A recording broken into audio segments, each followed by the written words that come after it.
¿Tenemos una democracia demasiado cara? Mucho se ha dicho sobre lo caro que resulta el sistema electoral mexicano, desde el sufragio hasta el sostenimiento de los partidos políticos. Y no hablamos solo de tiempos de campaña. Cuando no hay elecciones, los partidos también reciben miles de millones de pesos.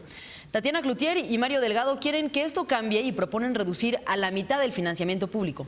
Es una propuesta oportuna, considerando que el PRI, el PAN y el PRD todavía no se reponen del huracán de Morena. Veamos en contexto.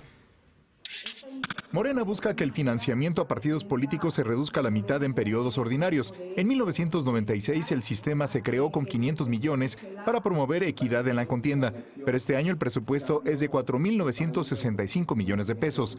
La iniciativa presentada por los diputados Tatiana Cloutier y Mario Delgado apunta que ya no hay justificación para un financiamiento que creció 21% entre 2009 y 2015.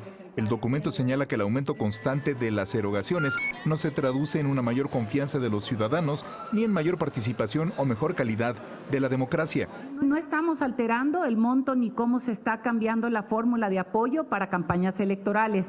Ese no es el tema en este momento. El tema en este momento es el gasto ordinario.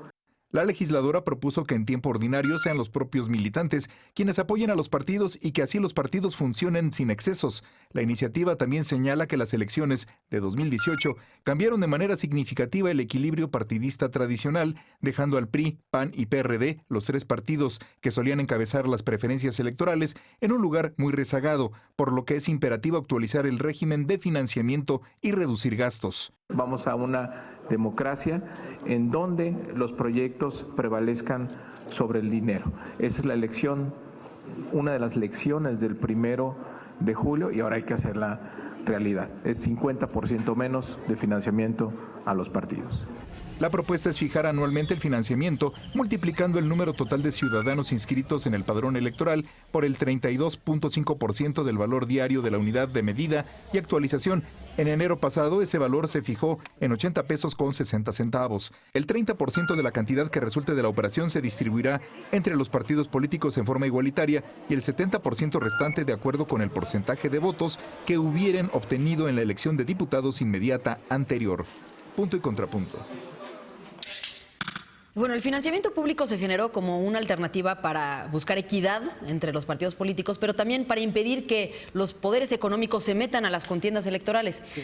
¿Es natural que un partido de izquierda como Morena sea el que proponga que se reduzca el financiamiento público? Eder, platícanos tú cómo lo estás viendo. Hace poco más de 4 años, a Morena le dieron su registro como partido político y una de las primeras iniciativas fue que se le redujeran al 50% el presupuesto a los partidos. Como no se aceptó entre el PRIAN, el Pacto por México, ahora contra Peceros, lo que hizo Morena fue que el 50% del presupuesto se le donó a la Fundación de Universidades y aún así tuvimos un resultado histórico. Nosotros, en Morena, damos una cuota cotidiana al partido. Es así. Todos los militantes. Toda la militancia. Es por estatuto que damos una cuota al partido. Depende. Mínimo son 100 pesos, pero también si son funcionarios son del 10%. Ojo, en el año pasado, antes de ganar esta elección, pues los funcionarios, los diputados, los altos mandos donaban el 50% de su sueldo a Morena. Y los que llegaron por Morena, pues, ¿no? Entonces, es así como se financió el partido e insisto, se donaba la mitad de la prerrogativa para la fundación de las universidades. Me llama mucho la atención que muchos que en otro momento abrazaron esta propuesta, como hoy Jesús Ortega, están llorando por los rincones porque se les está quitando el presupuesto y porque es un plan maquiavélico del autoritario de Andrés Manuel para desaparecer el sistema de partidos. Valdría la pena preguntarle a la gente qué opina, porque esto implica un ahorro de 2.400 millones de pesos anuales. Sí, y estamos hablando únicamente del financiamiento federal, porque a esto hay que sumar el financiamiento local y el financiamiento de campaña, ¿no? Entonces, una bolsa de dinero enorme. También Claudia Ruiz Massieu salió a decir que le parecía que Morena lo que estaba haciendo era quitarle las herramientas a la oposición, ¿no? Era una forma de controlar a la oposición. ¿Tú cómo lo ves, Alfredo?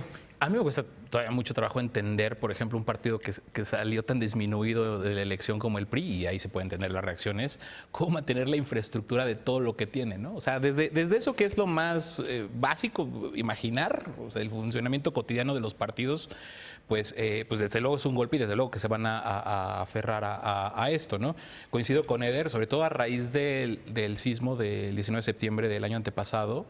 estas iniciativas empezaron a proliferar. O sea, sí había un discurso que permeó incluso en las campañas de una reducción del gasto ordinario de los partidos políticos. Y qué bueno que surge en la Cámara de Diputados y qué bueno que venga de esta forma, que se presente, porque hay otro debate que hay que abrir, que es el financiamiento que indirectamente se hacen los partidos políticos de los grupos parlamentarios en ambas cámaras. Sí. Se fue la anterior legislatura, por ejemplo, la del Senado, con una opacidad de casi una tercera parte del gasto del Senado de la República. 1.500 millones de pesos o algo así, 1.300 millones de pesos al año. O sea, algo brutal y no sabemos a ciencia cierta dónde va a dar ese dinero que se usa dizque para viajes, dizque para cafés, dizque para actividades legislativas, pero si hay algo que se sabe adentro de las cámaras, que es que los coordinadores parlamentarios van haciéndoles bolsitas de dinero Para las elecciones. Para las elecciones, para las aventuras electorales de los senadores y de senadores. Entonces, ese dinero que jamás entra en la cuenta pública, que salió incluso de un fondo que es público, o sea, que es para el Senado de la República o para la Cámara de Diputados, y que no hay hasta el momento, yo no tengo nada de lo que ha ofrecido la Cuarta Transformación en la presidencia de las cámaras que nos garantice que esas prácticas se hayan acabado de tajo, porque nada más estamos concentrados en lo que se ve. Sería muy sano que a la luz de este debate también pudiéramos ver ese tipo de cosas, ¿no? Y algo de cómo se fundamenta la iniciativa que todavía me hace un poco de ruido es si la relación, culpan casi que el dinero de los partidos políticos, el dinero que se le ha dado a los partidos políticos no se ha traducido en un incremento de confianza en los mismos, ¿no? Yo no estoy todavía seguro si la relación de financiamiento con confianza tiene mucho que ver o qué pasa, pero pues qué bueno que estemos dando el debate otra vez. Yo creo que acá, perdón, Sí, adelante. la reflexión es esta relación entre ética y política. O sea, en el momento en que los partidos políticos se convierten en fin en sí mismos, o sea, se miran a sí mismos como el fin, o sea, su manutención, su operación, etcétera. Y el fin en realidad no es mantener una plataforma política a favor del electorado. Ahí ya automáticamente, o sea, hay una ruptura de un principio ético que le da sentido a los partidos políticos. Y en ese sentido, pues yo sí digo adiós, ¿no? O sea, no pueden estar planteando que son fin en sí mismo y entonces recibir la cantidad de dinero que reciben del erario público. Adiós, pero también con una investigación de un montón de cosas que han pasado. Totalmente. O sea, yo aquí he puesto siempre sobre la mesa el caso de OHL en el Estado de México. Sí. Todo ese tema del huachicol ahora. que está, Sí, y tiene preocupa que un haber fiscal electoral que de entrada dice transparencia. que punto final, ¿no? Como ya lo hemos Claro, dicho varias ahora yo estoy convencida que la corrupción en este país inicia en las campañas electorales y no es únicamente el financiamiento público, que sin duda es un exceso, es un escándalo, y tampoco está consiguiendo evitar que haya financiamiento privado que logre meterse en las campañas, ¿no? El año pasado salió un reporte de Luis Carlos Ugalde que decía que por cada peso que por cada peso transparentado había 15 que no se transparentaban. Exacto. Finalmente hay una cantidad brutal de dinero que también se está moviendo por debajo de la mesa. Y bien que ¿Tú cómo lo estás viendo, Luisa? La Organización de los Estados Americanos desde el 2012 por ahí tiene una agenda específica de fiscalización de las elecciones, sobre todo para el tema del dinero del crimen organizado que se mete al financiamiento de las campañas, ¿no? Entonces yo en ese sentido, por ejemplo, sí aplaudo todas las iniciativas que tengan que ver con la transparentación de los recursos de los partidos políticos, y me estoy perfectamente de acuerdo con que los partidos no son un fin en sí mismos, son un medio por el cual logras que haya gobiernos representativos de todos los colores ideológicos y de todas las afinidades políticas de la sociedad, ¿no? Yo creo que hay tres temas en esta mesa en particular.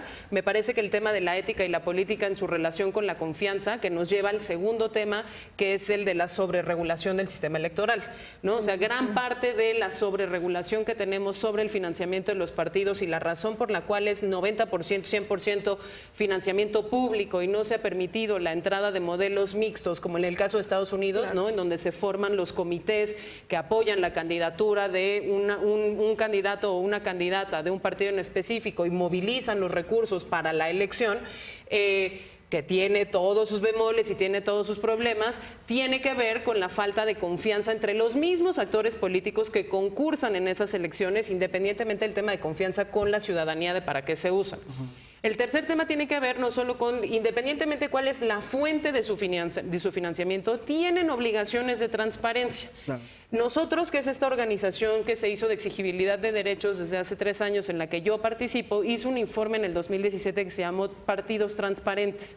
Y ahí analizó las 33 obligaciones de transparencia que por ley tienen los partidos políticos y analizó toda la información que estaba tanto en los sitios web como en los sitios del INAI, en el sistema, en el CIPOT. Hizo una clasificación de los partidos políticos y te daba para llorar, porque el plazo ya se había vencido para que todos los partidos cumplieran con el 100% de sus obligaciones de transparencia y ninguno había llegado al 100%.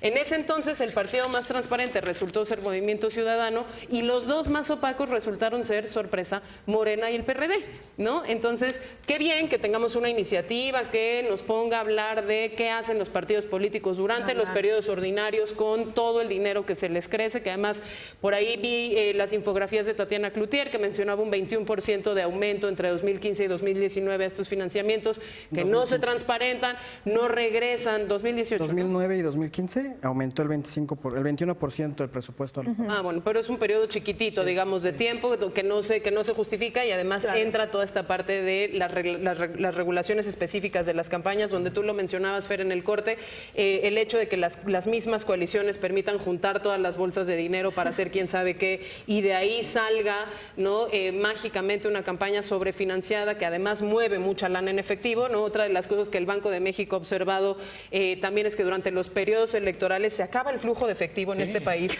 porque todas las campañas se financian con dinero en efectivo fuera de los mecanismos de fiscalización. Entonces, qué bueno, qué buena idea, pero esa idea se queda vacía si el mismo partido que la propone y los partidos que la suscriben no se comprometen de verdad al tema de la transparencia. Sí. Entonces, yo invitaría a que conocieran ese informe, que vieran y que revisáramos, ¿no? Porque al final del día a las y los ciudadanos nos toca ser los auditores de esos partidos, dinero público o dinero privado. Yo en lo particular sí estaría a favor de que hubiese un mecanismo mixto de financiamiento. No veo por qué el 100% del funcionamiento de los partidos tiene que venir de dinero público. Me parece bien que las militancias paguen, pero ¿con qué mecanismos de fiscalización vamos a aceptar el dinero de las propias militancias? Porque no estamos exentos de operaciones de corrupción de dinero público que terminen en manos privadas y esas manos privadas lo regresen de manera también irregular a los partidos, ¿no? Ahora, finalmente estas acusaciones que hace la oposición tienen cierto sustento, porque la lógica del financiamiento público tiene su lógica. No hay, digamos, una mínima sospecha de que el momento en el que Morena lo presenta, siendo esta mayoría abrumadora, teniendo hoy todos los recursos del Estado, hoy diga además que le van a recortar el financiamiento público a los partidos, pudiera interpretarse como una intención de bloqueo a la oposición. Yo aceptaría esto si no se hubiera planteado en campaña, si no fuera un planteamiento permanente. O sea, ahora, sí lo aceptaría que fuera. En el caso de los sismos dijeron que iban a dar el 50% y Morena no dio el 50% que dijo que iba a dar. ¿No? Se hizo, que no fue de dinero público de Morena. No fue de acuerdo, pero finalmente no donó ese 50%. Entonces no lo hizo siendo partido y hoy siendo gobierno sí lo propone. Ahí está bien interesante. A ver, la fórmula está en la ley, ¿no? Y ellos lo único que proponen es cortar a la mitad el factor por el cual se multiplica el tema y la fórmula está ahí. Entonces, en realidad no es necesariamente. Yo no lo vería directamente como una afrenta necesariamente a la posibilidad de financiamiento de los partidos, sobre todo los partidos pequeños. Pero sí hay una cosa que es bien interesante, un estudio que acaba de publicar María Amparo Casar en Nexos sobre cuál es el posible impacto electoral de los programas sociales en beneficio de Morena hacia las elecciones intermedias de 2021 y 2024. Y ella utiliza 4 variables, los invito a que lean el estudio porque es muy completo, pero donde ella lo que pone es cuáles son 7 de los programas sociales, cuántos son sus beneficiarios, cuántos de esos van a tener más de 18 años en la elección y cuáles los números de participación con otras 3 variables que ella pone, y en realidad te da una posibilidad de impacto únicamente por beneficiarios directos del 25% del padrón electoral para las próximas elecciones. Los millennials descubren el clientelismo. El resultado de un buen gobierno. No, bueno, y María Amparo no es millennial, tampoco.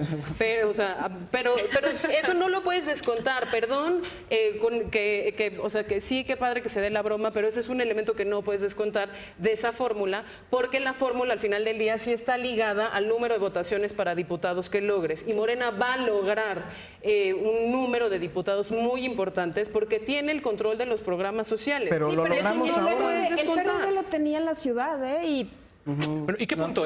Porque ahorita que dice Fer que ahora logramos tiene una el maquinaria resultado. abrumadora, aquí otra vez van a tener que buscar consensos para la reforma constitucional. O sea, que vemos que está... Sí, pero pero- en la Cámara de Diputados la tienen más cercana, ya vimos que en el Senado surgió algo hace un par de semanas con lo de la Guardia Nacional, entonces todavía le queda un... Y Pues bueno, este se nos asunto de volvió a los acabar el programas tiempo, sociales se nos es muy volvió a acabar el relativo tiempo porque del bloque. En la pasada elección no teníamos acceso a esos programas sociales y tuvimos Pero una tenías un mayoría. candidato que llevaba 18 años en campaña, Eder. O sea, bueno, a ver, pero- tampoco nos vamos a hacer, ¿no? O sea, a ver, es un cada quien sus resultado filias y buen sus trabajo. fobias, pero Seguimos hay discutiendo en el hechos siguiente ahí. segmento. Es momento de hacer una pausa, pero regresando, la Secretaría de Gobernación señala que caravanas de migrantes son organizadas bajo ciertos intereses. Regresamos con más.